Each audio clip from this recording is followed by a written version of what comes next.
community, women and child development focuses on improving the health, education, and economic status of women and children in tribal areas, recognizing their crucial roles in family and community life despite facing challenges like low literacy and poor access to resources.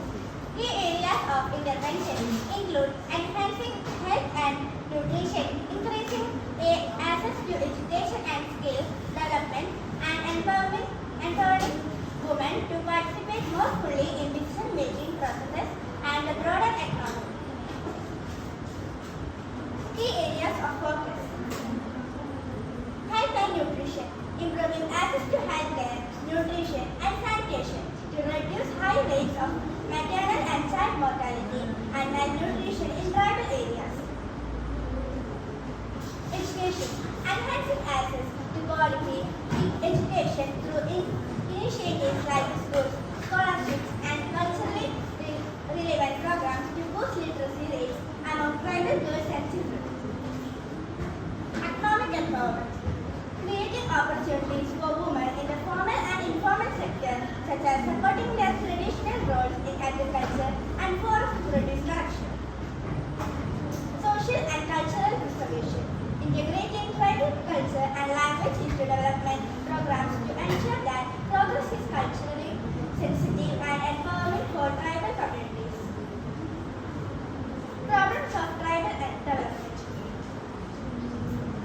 Health and development problems. Poor health outcomes. Tribal women and child often have worse health outcomes than the general population.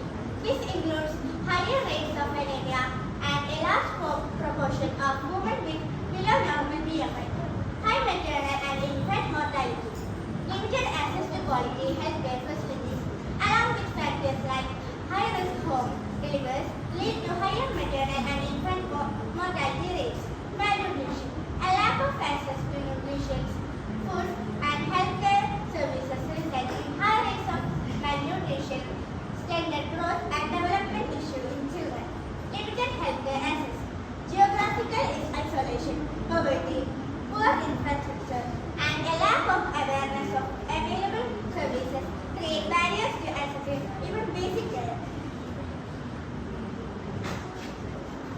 Maternal health issues, malnutrition and anemia.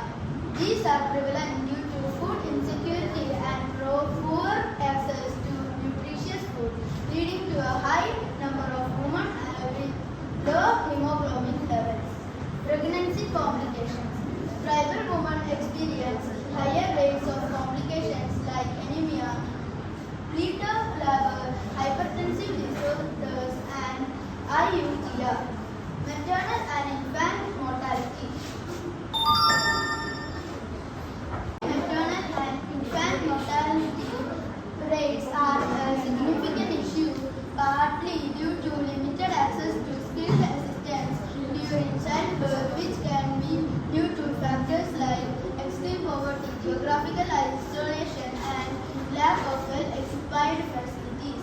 Unhygienic practices. Unhygienic childbirth practices are a major contributor to maternal and infant health problems.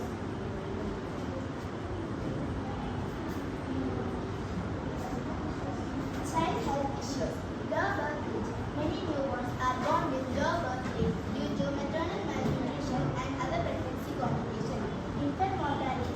Infant mortality rates are high partly due to lower vaccination rates and a higher incidence of communicable diseases like diarrhea and respiratory infections. Inadequate vaccination. Many newborns do not receive all years appropriate immunization, which increases their vulnerability to preventable disease.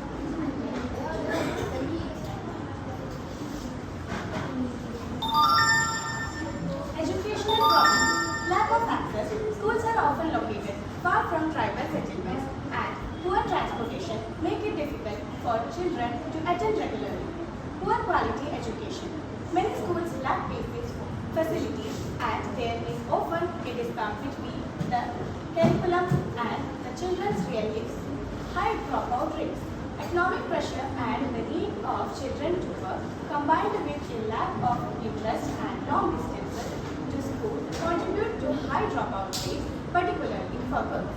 Language barrier. A significant hurdle is the inability of children to communicate with their teacher due to language differences, making it difficult to establish connection and learn effectively.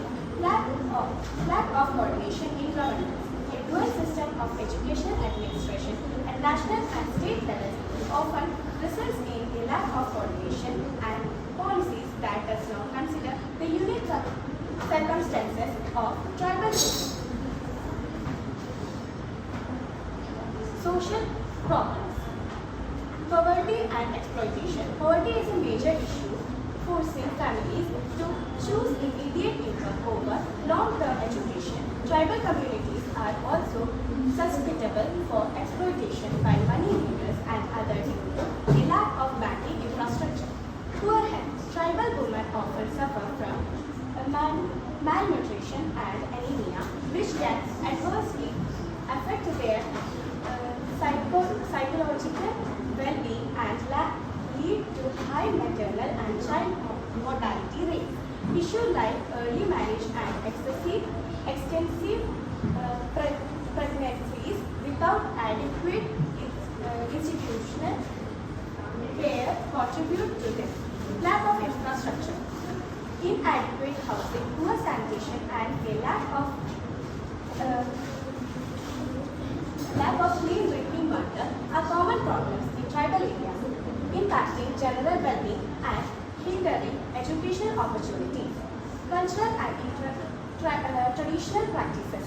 Traditional gender norms can lead to social practices like early marriage. Strategies for sustainable and inclusive development. Culturally sensitive innovation. Prioritize programs that respect tribal customs and equal community leaders. Strengthening local governance. Empowering Gram Sabha, village councils, and local women's groups to plan and monitor development. Technology and infrastructure. Leveraging telemedicine, mobile phones, and decentralized energy solutions to overcome geographical barriers. Focus on rights. Implementing the Forest Rights Act fully and ensuring women's entitlement to lands and resources. Measures of women and child development. Women's and children's development is a crucial for inclusive national growth. Governments implement initiatives that empower women through education, healthcare, and economic support, and protect children's health, education, and rights. For example, the Beti Bachao, Beti Padhao scheme has helped ensure the girl child has access to education and opportunity. These measures create a more equitable society where women and children can thrive. Key measures of women. The government's women-centric programs aim to promote gender equality, health, and empowerment. For instance, the Beti Bachao Beti Padhao scheme, launched in 2015, addresses the declining child sex ratio and works to prevent sex-selective practices by encouraging girls' survival. Other initiatives focus on maternal health and financial support, legal protection, and community empowerment to help women achieve their potential. Key measures for children. The welfare programs emphasize nutrition, education, and protection. The Integrated Child Development Services (ICDS) provides a package of services: supplementary nutrition, preschool education, immunization, health checkups, and health or nutrition counseling for children under age 6 and 10 others. The National Poshan Abhiyan launched 2018 also for the National Nutrition Mission targets malnutrition by focusing on the critical first 1,000 days of life from conception to 2 years old and reducing stunning, underweight, and anemia among the young children and women. Strong legal protections are also in place. For example, the POSCO Act